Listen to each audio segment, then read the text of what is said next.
Today on the Rockbridge Report, a shooting rocked the Florida State University campus last night. I saw one of the employees kind of looking frantic, going crazy, and that's when I thought something was pretty wrong.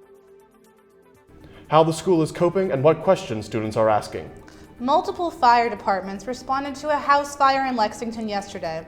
What the aftermath looks like next. Hi, I'm weather anchor Jordan Cohen. Things have been unseasonably cool these past couple days, but they're set to warm up. Find out when later on the Rockbridge Report. And later, reporter Sabrina Edgerton-Malloy will show us how WNL students are helping the community prepare for Thanksgiving this year. That's all coming up on the Rockbridge Report. Live from the campus of Washington and Lee University with news for Rockbridge County, this is the Rockbridge Report. Welcome to the Rockbridge Report. I'm Jeb Purcell. And I'm Bella Sparhawk.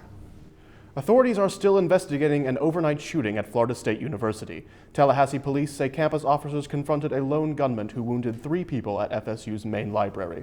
Police shot and killed the man after he fired at them. CNN's Nick Valencia is in Tallahassee, where classes and exams are now canceled for the day. Breaking overnight. Are you serious? Oh my God, are you okay? Moments of fear inside this Florida State University library. An FSU student captures it on cell phone video. This is the Tallahassee Police Department. Here at the FSU Police Department. There has been a shooting in the library. Stay where you are. Just before 12:30 this morning, an unidentified gunman opens fire in a crowded library. If you know somebody has a gun, or if you know somebody has been shot, call 911. One man is seen lying on the floor, apparently shot in the leg, as a librarian makes a frantic 911 call. Oh my God. FSU senior Sarah Evans shot the heart-pounding video and describes a chaotic scene. I saw one of the employees kind of looking frantic, going crazy, and that's when I thought something was pretty wrong. The campus on lockdown as police swarm the building. Students warned to seek shelter immediately, stay away from doors and windows via the university's emergency alert system. As the ordeal unfolds, photos flood Twitter and show police with assault rifles inside the library, eventually leading the students to safety. At least 3 people are injured and transported to the hospital, 1 in critical condition. The shooter shot and killed in front of the library. They gave the suspect commands, and the suspect did not comply with the commands and actually shot at one of the officers. They returned fire and the subject was killed. After a nearly 3-hour ordeal, university officials assure the FSU community the situation is under control. Classes have been canceled at FSU for the day. Obviously, everyone wants to know why, and that's the hard question that we're going to continue to investigate and try to find those answers for everybody. The shooter has since been identified as an alumnus of Florida State. Firefighters battled for 5 straight hours yesterday to extinguish a fire at 334 Enfield Road. The house, belonging to Michael and Ellen Hopkins, has been condemned with more than $300,000 in damages. There were no injuries, and the cause of the fire is still under investigation. No one was home at the time of the fire, but the couple did lose their 3 cats that were inside. The Hopkins family moved into the house in 1995 and raised their 2 children there. A Virginia woman is in federal custody accused of plotting to help ISIS, the terrorist group responsible for atrocities in Iraq and Syria. The FBI says the woman conspired and attempted to provide material support to the terrorist group. Cameras were rolling as the suspect was led away by police. Dropping evidence into a bag, confiscating a laptop. They had spotlights down there and it just looked like a big commotion. We couldn't tell what was happening, and then we noticed FBI on the shirts. This exclusive video shows the FBI raiding this Western Henrico home last week in the 4300 block of Pinnock Road. Through court documents filed Monday, we now know why. Astonished by this. I can't even believe that literally something like this is happening right in my backyard. I mean, you see stuff like this on like CSI. Heather Kaufman is behind bars at Pamunkey Regional Jail. She's accused of conspiring and attempting to provide material support for ISIS. The feds allege that on June 23rd, Kaufman on Facebook listed her work and education as Al-Jihadifi Sabil Allah, which translates to Jihad for Allah's sake. The feds also claim Kaufman posted 2 pictures that same day, one saying we are all ISIS, the other a group of men with the virtues of Mujahideen written on it. Horrifying what they're doing. I mean, it's one of those things where I can't even comprehend someone sympathizing. It's just sickening. It's alleged that on several occasions, Kaufman reached out and met with someone who she thought was like-minded and shared her views. According to court documents, it was an undercover federal agent she was spilling her plans to about taking steps to travel to Syria to join and fight for ISIS. You hear things about Christians and things that happen to them over there, and it's like, it's all far away from you, you think. Now it's right down the street. It's crazy. I mean, I'm upset. Kaufman is charged with the federal crime of lying to the FBI and will remain in custody until her trial. Charlottesville police are investigating allegations that a female UVA student was raped by several men at a fraternity house. UVA President Teresa Sullivan announced the investigation in a statement posted on the university's website Wednesday night. She says she issued it in response to a Rolling Stone article where a student describes an assault by several men in September 2012. Sullivan says the article includes details that university officials were not aware of. The article says UVA administrators and students keep sexual assaults at the school quiet, but Sullivan says the university takes sexual misconduct seriously. President Obama plans to overhaul immigration rules, announcing some key changes during a primetime speech tonight. CNN's Andrew Spencer reports the anticipation of executive action has already drawn criticism from some Republicans in Congress.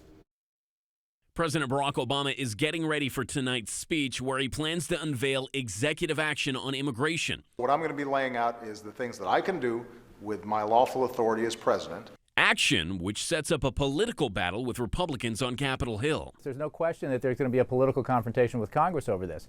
I think there is a bigger risk for the president that would have come had he gone back on his word. In June, the president said he wouldn't wait for Congress to pass comprehensive reform. Michigan Republican Congressman Mike Rogers says that can still be done, but only with compromise. What you see now is I'm going to get everything I want. That's what the president's saying, or I will take nothing. That's wrong. I mean, it's wrong here in the Congress if we do that, and it's wrong if the president does it. It is still fully within the capacity of the Congress to pass a law that comprehensively reforms the immigration system as the majority of the American people want to be done and as would be good for our economy, and then that would end the need for any executive action. The president says he'll still be working with Congress to get a bipartisan bill passed, but disagreements over immigration reform, some argue, could spill over into other issues down the road. That divisiveness will poison every other major accomplishment we need to get done on behalf of the American people, certainly in this term and going into next term as well. I'm Andrew Spencer, reporting. A plan released today will allow a form of natural gas drilling known as fracking to occur in parts of the largest national forest on the East Coast. This plan was released despite objections of environmental groups and Virginia's governor. The U.S. Forest Service originally planned to ban fracking in the 1.1 million acre George Washington National Forest, but energy companies fought back. The plan permits drilling in about 20% of the acreage. Environmental groups fear the drilling would pollute mountain streams that provide drinking water to about 260,000 people in the Shenandoah Valley. Regional Industrial Development Authority Secretary Sam Krickenberger gave his insight into the plan. So what it looks like to me is they're going to allow fracking in areas, I guess, that have the Marcellus Shale, where they have existing leases in place. But it looked like overall they're reducing the area that could have been available considerably. Krickenberger says fracking in the George Washington National Forest will not affect Rockbridge County. Actually, don't think it's going to affect us at all. We do not really have a lot of the Marcellus Shale in our area. It would really, if anybody's going to be affected by it, it's really going to be probably Rockingham and some of Augusta counties. Coming up, Jordan Cohen will have the latest on winter weather across the country and in Rockbridge County. And why a local attraction is closing this winter when we come back. And later, a WNL group is sparking middle school girls' interest in science. Stay with us.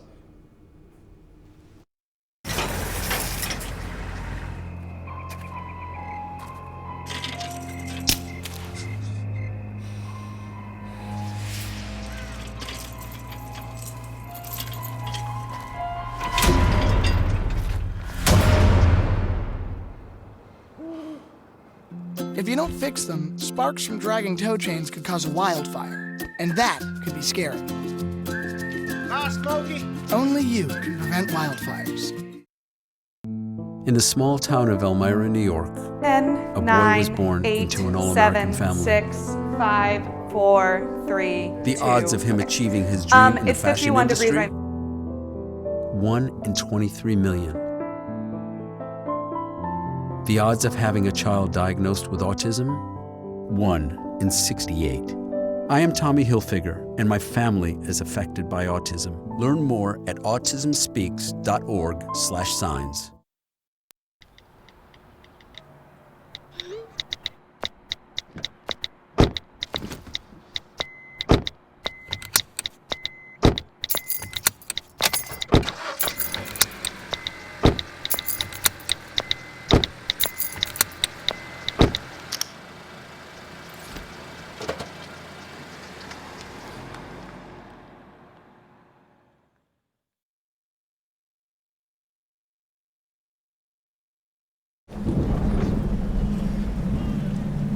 He's on his way. He doesn't even know that we're here. Is he okay? Please tell me he's okay. Laura. Okay, try to call him again. There's no signal. Try. Nothing's working. Well, just Everything's down. This is so bad. He's out there by himself. Make sure you know where to find your family in an emergency. Start your plan at ready.gov. Welcome back to the Rockbridge Report. The Buffalo, New York area is being hit by another round of punishing lake effect snow. Around 6 feet is on the ground and another 2 to 3 feet are expected. Officials are blaming at least 8 deaths on the snow. CNN's Ryan Nobles is in Buffalo with the latest. Shut down and overwhelmed. Officials have put a travel ban in place, but most people aren't going anywhere anytime soon. Keeping the vent pipes clear, not exerting themselves, not traveling on the road. These are all things that the public could do to mitigate a risk to themselves, so we don't need to be responding to them. There's so much snow on the roads, the city quit plowing. The snow got so bad, some drivers just abandoned their cars. Fortunately now there are not a lot of people stranded. There were at one time people that were stranded that took refuge in firehouses, in police stations, but now at this point we don't have many people stranded at all. Others are stuck at home. It was absolutely the pressure from the snow. Some of it also came down from the roof, and when it did, it blew the doors right in across my living room. So what exactly is lake effect snow? That cold air, it wants to sink. The warm air wants to rise. So they flip-flop, right? Pulls that moisture out of the lake. You get the snow, all that being carried to the end of the lake by the winds. Severe weather rocked the East Coast this week with dangerously low temperatures reaching down into Virginia. Here with more on your local forecast is our weather anchor, Jordan Cohen. Jordan? Thanks, Jeb. Right now we're looking at my favorite place on campus, the Cohen Family Amphitheater, where things are unseasonably warm for this time of year. As you can see, not a lot of wind shaking the trees right now. If we look at the almanac for today, we'll see that it's 50 degrees right now, and a low this early this morning at 21 degrees. Winds gusty today out of the west at 29 miles per hour. If we take a look at the satellite for the local weather, we'll see that in Lexington, we're just now missing that cold weather that hit us the past couple days as it moves north. And if we take a look at the weather we were just discussing in the rest of the country, those dangerous cold temperatures starting in the Midwest and moving their way up to the Northeast and the Buffalo area have really rocked New York lately. And if we take a look at the temperatures around Lexington, we'll see that everyone is enjoying some pretty warm weather for this time of year. Charlottesville, Stanton, BV, Roanoke, Lynchburg, all weather in about the 50-degree range, with the exception of Covington, who, as a valley city, is always just a little bit colder at about 49 degrees. If we take a look at the rest of the week, we'll see things are going to get a little bit colder tomorrow. A high of Friday at 38 degrees and low about 23. Taking a look at Saturday, things will be warm and sunny with a high at 46 and low at 32. Sunday, there's a chance of rain, but it'll still be warm at 47 degrees and just a little bit lower low at 44. And if we take a look at the work week, we'll see high at 64 and low at 40. And Tuesday, some nice sunny weather, and a high at 56 and a low at 31. Stay warm, and that's all for the weather. Back to you, Bella. Thanks, Jordan. I'm glad to hear about that brief break from cold weather. One of Lexington's most popular tourist attractions is closing this winter. Lindsay Cates explains why. For 86 years, visitors to Lee Chapel have been able to see historical artifacts and Robert E. Lee's office, preserved just as he left it in 1870. But Washington and Lee University officials say the museum and its contents need better fire protection and other renovations, so the chapel will close on December 12th. It will remain closed until late March.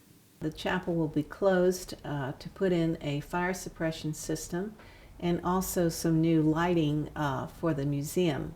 We'll be switching to LED lights, which of course will be cooler and more efficient. The chapel features portraits of Lee and George Washington, as well as the white marble recumbent Lee sculpted by Edward Valentine. Downstairs in the museum, visitors can see the Lee family crypt. Just outside is the grave of Lee's horse, Traveler. Lee Chapel, built in 1868, is one of Lexington's most popular tourist destinations. More than 40,000 visitors a year come to tour the chapel and downstairs museum. While the chapel is closed, a small museum shop will be set up in the Reeves Center and Watson Pavilion on W&L's campus. Visitors hoping to see the chapel will be directed to those two locations. We have, of course, the Reeves Center collection itself, which is the fourth largest collection of Chinese export porcelain in the United States, as well as the Louise Hershoff paintings. And then in the Watson Pavilion, we will be featuring the Custis Lee paintings, as well as a student curated exhibit on porcelain replacements. The Lexington Visitor Center also has plans in place to make up for Lee Chapel being closed. Workers there will talk up other popular attractions. I think there will be folks who will come expecting to be able to see it and be disappointed, but I don't think it will really have a huge impact on keeping people away. The university will pay for the installation of the new fire system. The lighting and the hall exhibition gallery will be provided by the Lee Chapel Endowment Fund. For the Rockbridge Report, I'm Lindsay Cates. Events that are usually held in Lee Chapel over the winter months have either been rescheduled or moved to other venues. When we come back, a look at your local sports. And why one W&L group is spending their time teaching middle schoolers about science. Hi, may I please have an application? Thank you.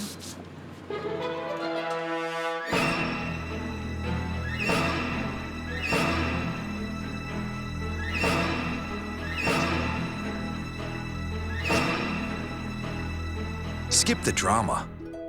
Get your GED. Okay. Take that first step towards a better future and sign up for free classes now at yourged.org. If you store your guns properly, I'll feel safer when I'm playing outside.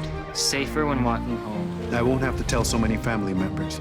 I'm sorry. I won't hear as many scary stories. And I won't have to tell my kids. This isn't a drill. Please. Please, do it for us.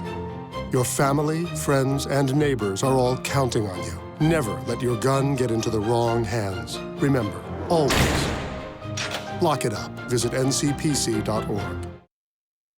No more pencils, no more books, no more teachers, dirty looks. School's out for summer. What this place needed was better graduation rates. So we worked with schools like Henry Ford High, and now they're up 18%.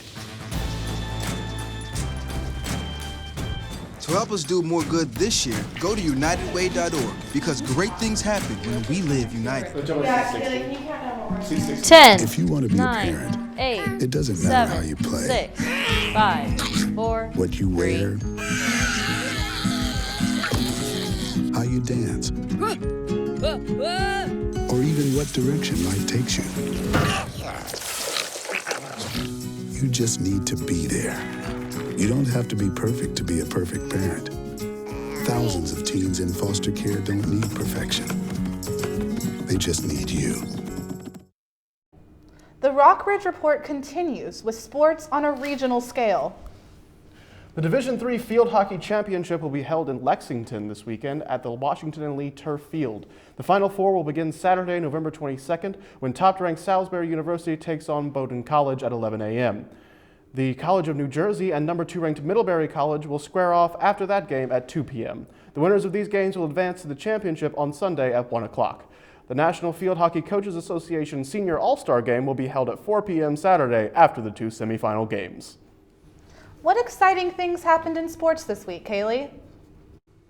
Well, Bella, the undefeated Perry McClure football team won their first round Virginia State playoff game against Northumberland, 48-12.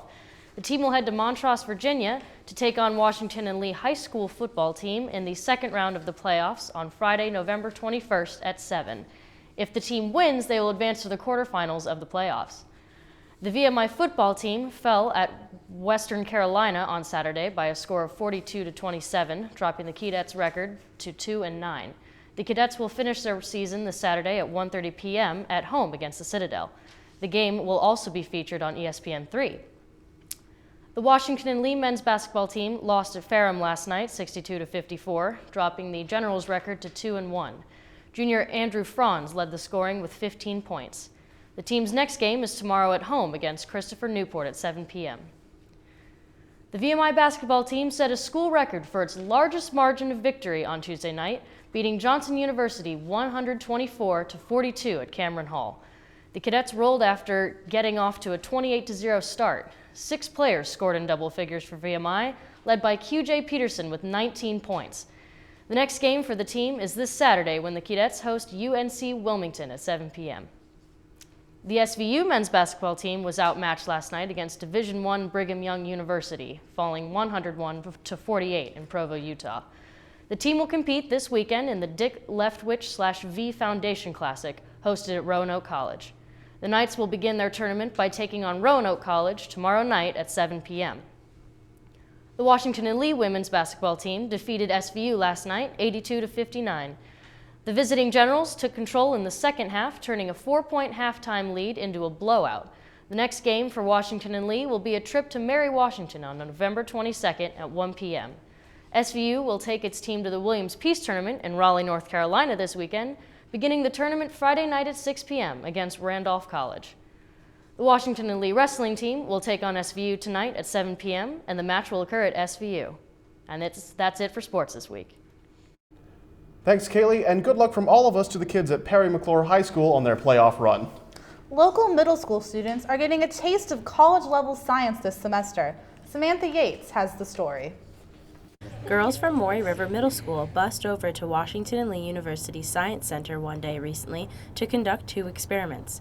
The students team up with W&L's Women in Technology and Science, or WITS, to get exposure to typically male-dominated fields. I think they really look up to us, and if nothing else besides, the experiments are pretty rudimentary, but just kind of getting the influence of us, and they love asking about kind of what we study in school and how we got here, and it always seems to inspire them. I've been hoping that I could go to a really good college when I get older and be a vet. The girls have made 3 field trips to campus this semester. WITS members teach 2 45-minute experiments in different disciplines at each meeting. At the most recent meeting, students wrote code in a computer science exercise. They also tested their blind spots in a neuroscience experiment. The girls were actually able to write code in Python, which is the same language that we use to teach intro computer science here. So it's really cool that they got to write code in the same language that computer science students in college get to use. WITS has about 100 members. It's been working with Maury River girls since the group was founded in 1999. W&L science departments provide resources and the student government gives modest funding. And both the college women and middle school girls are benefiting from the relationship. I like it because it's a teaching mechanism, and because I want to be a doctor someday, I think communication is really important, and so to be able to explain these things to kids means you can explain it to your future patients. I like it because you get to try new things and you go home every time you do it and your brain just becomes that much bigger. For the Rockbridge Report, I'm Samantha Yates. Last week's visit was the last for the semester. Woods members will continue working with Maury River Middle School girls in January, and they hope to involve Natural Bridge Elementary as well. Coming up, Thanksgiving is around the corner, and we'll show you how college students are helping the community get ready for the big holiday. Jimmy can't sing, and Tommy can't dance, so we're gonna put some ants in their pants. Aww. Kids will spend 22 minutes watching us, the super duper party troopers, singing about ants in their pants. Isn't that funny? Ants in their pants, they've got ants in their pants, they've got ants in their pants. Brushing for 2 minutes now can save your child from severe tooth pain later. 2 minutes, twice a day. They have the time.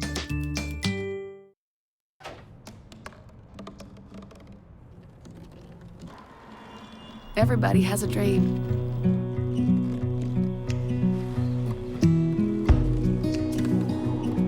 Mine was to see the ocean. And with a little help, I made it.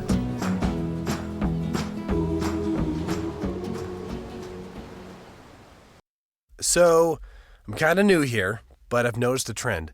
My human does this funny thing where she goes around and gets all my toys, and then she hides them in that basket by the door. You know, but it's always the same basket, and it's always in the same place. And then she acts so surprised when I find them, but, you know, she's putting them in the same basket. Again. It's like, hello, that's where you put it last time. You were the worst at hide and go seek.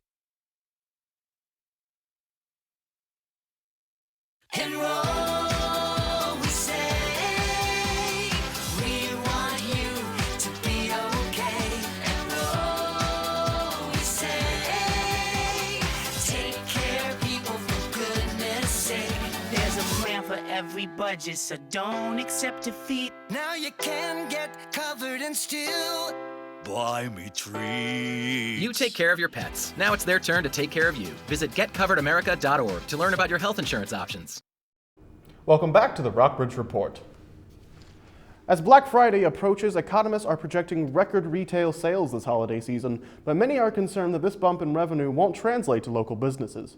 While total holiday sales are projected to grow by as much as 4%, the majority of that growth is expected to come from online sales.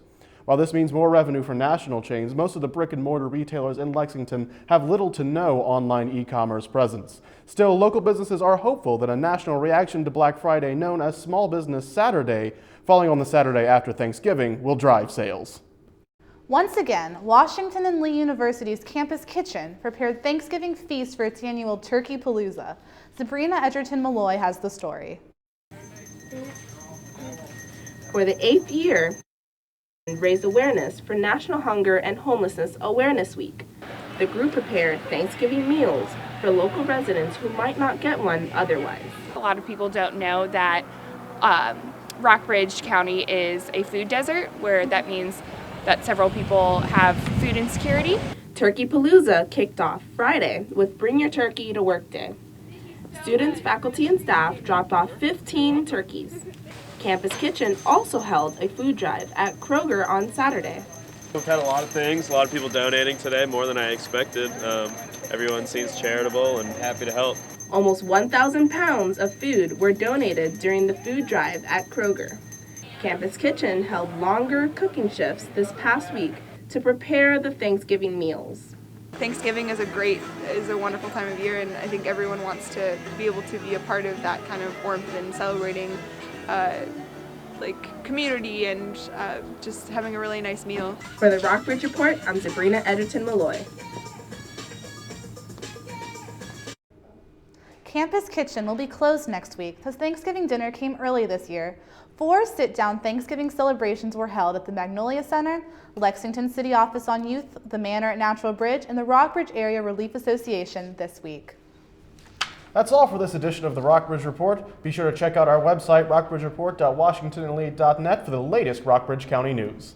Have a great Thanksgiving weekend. We'll be back with a live news update on Tuesday, December 2nd at 3 p.m. and the Rockbridge Report on December 4th at 4:30. Thanks and have a great night.